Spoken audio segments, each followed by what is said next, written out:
Your left shoelace has been undone since you got out of the car. Your head of security walked past it twice. Nobody told you. She knelt down. One fluid, unhurried movement right there in the middle of the Dongdaemun lobby, in front of the entire world, and tied his shoelace. Not because anyone asked her to. Not because she knew him. Because it was coming undone, and the floor was marble, and the man wearing the shoe was about to walk into the most important negotiation of his life, completely unaware that the next step he took could send him sprawling across the most photographed floor in Seoul. She looped the lace, pulled it tight, even, precise. The way you do something when you want it to hold. She stood. Looked up at him. He was staring at her with an expression his bodyguards had never once seen on his face in 11 years of service. She straightened up, adjusted her bag strap, and spoke quietly enough that only he could hear it. Your left shoelace has been undone since you got out of the car. Your head of security walked past it twice. Nobody told you. A pause. You might want to think about that before you go into that room. She held his gaze for exactly 1 second. Good luck in there. And she walked away. Not fast, not slow. Like she had every right in the world to have just done that. Like she wasn't already calculating what she'd just cost herself. Adaeze Okonkwo had been standing in the wrong lobby for 40 minutes. She was supposed to be at a design firm 2 blocks east, a final round interview for a junior architecture position she had spent 6 weeks preparing for, had flown from Lagos to Seoul for, and had just been told, via a 2-line email she read while eating a convenience store onigiri on the curb, had been filled internally. So she was standing in the lobby of the Dongdaemun Design Plaza not because she had anywhere to be, but because it was the most beautiful building she had ever seen in person, and she needed somewhere to stand that didn't make her want to sit down on the pavement and not get back up. She was doing what she had always done when everything went wrong. She was looking, really looking, at the architecture, at the way the curves of the ceiling caught the afternoon light, at the people moving through the space, the way a building reveals itself through the bodies that inhabit it, the rhythms of strangers becoming, for a moment, part of the design itself. Her late father had taught her that. Every building has a heartbeat, he used to say. Your job is to hear it. She was hearing this one when the convoy arrived. 3 cars, coordinated, the kind of arrival that irons the air flat. She noticed the man immediately, not because he was the most powerful-looking person in the room, though he was, but because of the way everyone else moved around him without looking at him directly. The invisible orbit, the careful distance that wasn't fear but was adjacent to it. And then she saw the shoelace. Left Oxford, coming fully undone. Every step a liability. She watched his head of security walk past it. She watched his assistant walk past it. She watched 3 additional suited men walk past it. She looked at the man himself, already moving, already composing himself for whatever was ahead, carrying the specific kind of focus that leaves no room for anything as small as a shoelace. She did not think. She moved. This, her mother had always told her, is going to get you into serious trouble one day. Her mother had not been wrong. If you are new here, welcome. You need to subscribe right now because this story is about a woman who knelt in front of the most dangerous man in Seoul, and the only thing she was thinking about was whether the knot would hold. Hit the like button. Tell me in the comments, what would you have done? Would you have tied it? Let's get back to Seoul. His name was Seo Jae-won. She didn't know that yet. What happened after she walked away took less than 90 seconds. She was back at the curved wall she had been standing at, looking at the ceiling again, pretending she had not just done something irreversible when his voice found her. Low, unhurried, built entirely for the indoors. How did you know nobody had told me? She didn't turn around immediately. Because the people around you are paid to manage your image. An undone shoelace doesn't threaten your image until it's too late, so it's not their problem until it becomes a story. Silence. It would have become a story. I know. She turned around then.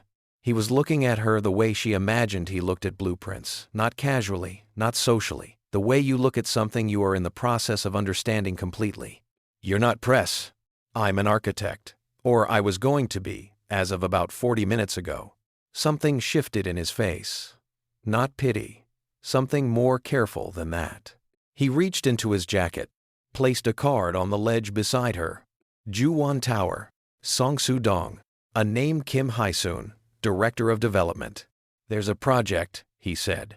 Early phase. They need someone who looks at buildings the way you were just looking at this one. She looked at the card. She looked at him. You don't know anything about my work. I know how you stood in this lobby for 40 minutes and never once looked at your phone. He left. She stood alone with the card and the building's heartbeat and the particular feeling of a door opening in the exact moment another one had closed. She should have left it on the ledge. She knew that. But the project name on the card was Juwon Tower, and for 8 months, at her father's old drafting table in Lagos, surrounded by his unfinished drawings, that name had lived at the center of everything she was trying to understand. The building that was going to go up on the site where her father's masterwork had been quietly, deliberately demolished. The project that should have been his legacy, and had instead become someone else's. She picked up the card. The office in Songsu-dong met her like a second interview. Sharp, considered. The kind of architecture that is trying to tell you something about the person who commissioned it. Kim Hae-soon was precise, warm in the way professionals are warm when they mean it, and honest about what the role required. A contract position, research and concept development on the Juwon Tower redesign. The previous concept had been scrapped creative differences at the highest level. They were starting again. Chairman Seo wants something that remembers, Hae-soon said. His word. Whatever that means to you, that's what the brief is. Adaeze looked at the empty model plinth in the corner of the room. She knew exactly what it meant. What she didn't say, what she had not said to anyone in this building, was that remembers had been her father's word too. That Adaeze Okonkwo had used it in every presentation, every proposal, every late-night letter she had found in his study after the funeral. That the original Juwon Tower concept, the one that had been bought, quietly archived, and never credited, had been his. That she had not come to Seoul only because of a job interview. She had come because of a name on a demolished building. She had found a door. She had walked through it. When do I start? She said. The slow burn started the way all the most significant things start sideways. On her third day, she was working late in the design studio when she heard footsteps stop outside the open door. She didn't look up. The footsteps stayed. The overhang on the east face, his voice said. You've angled it 3 degrees further than the structural report recommends. She looked up then. Seo Jae-won was in the doorway with his jacket off and his sleeves rolled up, looking at her model on the desk. The structural report, she said carefully, was written for the previous concept. The load distribution is different if you shift the core 2 meters south. A pause. Show me. She showed him. He stayed for 40 minutes, asked 4 questions, each one more precise than the last, left without saying good night. The next morning, the structural engineer's report had been updated, with her proposed core shift included as an option for review. She stood in the studio, holding the new report. She hadn't asked for that. She hadn't even told him she was right. He had simply checked. It continued in the way of things that have no name yet.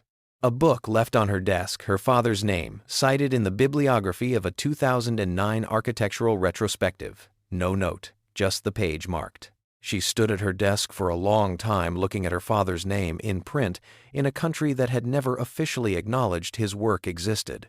Someone had found it. Someone had wanted her to see it. That evening, she left a small clay model on the ledge outside his office. A rough form, the east face overhang, hand-built, not precise, just the feeling of the thing. From the structural report, said the note. Thank you for checking. She was 3 corridors away before she heard his office door open. She smiled at the wall. She was fairly certain no proof. Just the particular certainty of someone who had been paying very close attention that somewhere at the other end of that corridor, he did too. There was the afternoon in the model room, both of them working, different corners, the kind of shared silence that has weight and texture and is not uncomfortable, which is itself a form of information. She was measuring. He was reviewing drawings. Neither was speaking. Then she reached for the scale rule at the same moment he did, both hands on the same rule. Neither letting go, neither looking up. The model room held them both for a full 3 seconds of absolute stillness. Then she released it. "Sorry," she said to the drawing on the table. "Don't be," he said, to the same drawing. Neither of them worked very efficiently for the rest of the afternoon. The crack appeared on a Tuesday. A journalist, a profile piece on the Juwon Tower redesign, and buried in the third paragraph a source, unnamed, describing the new lead designer as a strategic hire with a personal connection to the original disputed concept. Disputed. Personal connection. By Wednesday morning, it was a thread on architecture forums. By Thursday, it had a shape. Adaeze Okonkwo. The Lagos proposal. The 2015 acquisition. Someone had released the file, the original file, her father's full concept, and beside it, the acquisition documents, the payment made to a shell company, the credit that had never been given. It was all true, every word of it. And it looked, arranged the way it had been arranged, exactly like a planted story, exactly like an inside job, exactly like a woman who had inserted herself into a powerful man's world with a shoelace and a quiet voice and a personal agenda she had never declared. Hae-soon brought it to Jae-won in the morning. He read it without speaking. He thought about the lobby, the shoelace, the structural report, the clay model, the scale rule, the way she had looked at his building like it had a heartbeat she was trying to hear.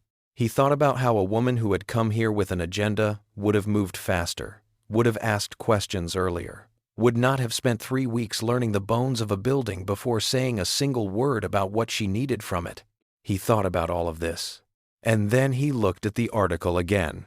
And the part of him that had survived 15 years in the most unforgiving industry in Seoul, the part that had learned at significant personal cost, that trust is the most expensive thing you can offer anyone. That part looked at the neatness of it, the timing, the specific documents released. He picked up his phone. "Find out who gave this file to the journalist," he said, "and find out who the shell company answers to." He did not call her. He did not call her for 3 days. Those 3 days. She went in every morning. She worked. She said nothing, because she had decided, somewhere between the lobby and the model room and the book with her father's name in it, that if she was going to be here, she was going to be here honestly, and if that was no longer possible, she would say so directly. But she was not going to beg. She was not going to explain herself to a closed door. She had knelt in a lobby and tied a stranger's shoe, and it had led her to her father's stolen work. Whatever came next, she had been here. She had found it. She had done the thing she came to do. On the third evening, she packed her personal items into her bag, neatly, without drama. She left the clay model on her desk. She did not leave a note. He found her in the car park, not because he had orchestrated it, because his car was there and she was walking past it, and some things do not require orchestration. "The shell company," he said, "traces back to Min Tae-guk, my former development partner. He's been building a case to discredit the redesign since I removed him from the project 8 months ago. He knew about your father's work. He used it." She stopped, stood with her bag over her shoulder in the car park of a building in Seoul, and looked at him. "How long have you known about my father's proposal?" "Since the morning after the lobby." She absorbed that. "And you still offered me the card?" "I offered you the card because of how you stood in that building. I confirmed the rest because I don't make decisions without the full picture." A pause. "I should have told you I knew. That was wrong. I was managing it. The way I manage things, when I don't know how to say them directly." She looked at him for a long moment. "The original acquisition," she said. "The 2015 documents. My father signed something, but he didn't understand what he was signing. His Korean was functional, not legal. And the man sitting across from him knew that." "Min Tae-guk," Jae-won said. "It was not a question. He was the acquiring agent. My father thought he was signing a co-development agreement. He signed a full transfer." She stopped. "My father never built another thing after that. He designed, yes. Drew, yes. But nothing was ever built again. He died with 3 completed buildings to his name, when there should have been 30. The car park held them both. The particular silence of something that has been carried alone for a very long time finally being said out loud. "I didn't come here to take anything," she said. I came because the building they're going to put on that site should know where it came from. Someone should know." "I know," Jae-won said. She looked at him. "Tell me everything," he said. "All of it. About your father, about the proposal, about what the building should be." A pause. The most difficult sentence this man had formed in 15 years of building things. "Let me make this right.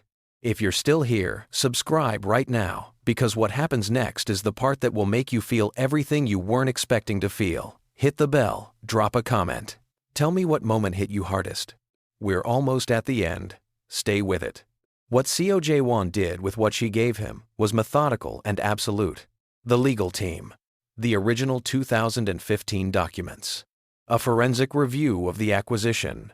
The mistranslation. The misrepresentation. The procedural irregularities that had always existed in the paper trail but had never been challenged because no one with the resources to challenge them had ever cared enough to look.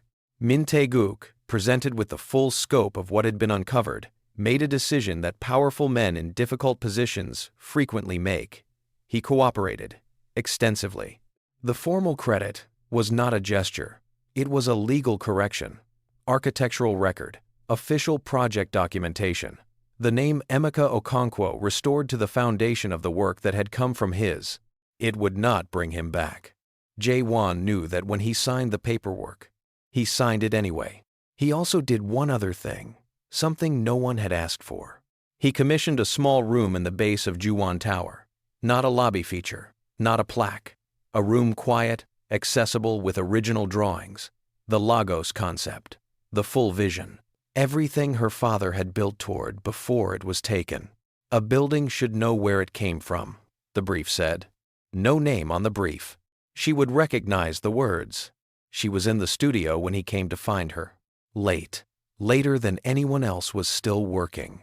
She had her father's original drawings spread across the largest table, the one she had carried from Lagos in a cardboard tube, wrapped in the same brown paper he had wrapped everything in. She had been comparing them to her own elevations. She didn't hear him in the doorway. She heard the quality of the silence change. She had learned, over weeks of working in proximity to this man, that the room shifted slightly when he was in it. Not dramatically, just a change in atmosphere. The way a building feels different when someone who belongs in it walks through the door. "The credit is formal," he said, "and there's something else. You'll see it when the base is complete." She looked up. Something in his face private, warm, careful, that he wasn't trying to manage. She crossed the room, stopped in front of him, and she knelt down. One fluid, unhurried movement. His shoelace left Oxford coming undone. The same shoe, the same knot. She tied it, pulled it tight. Even.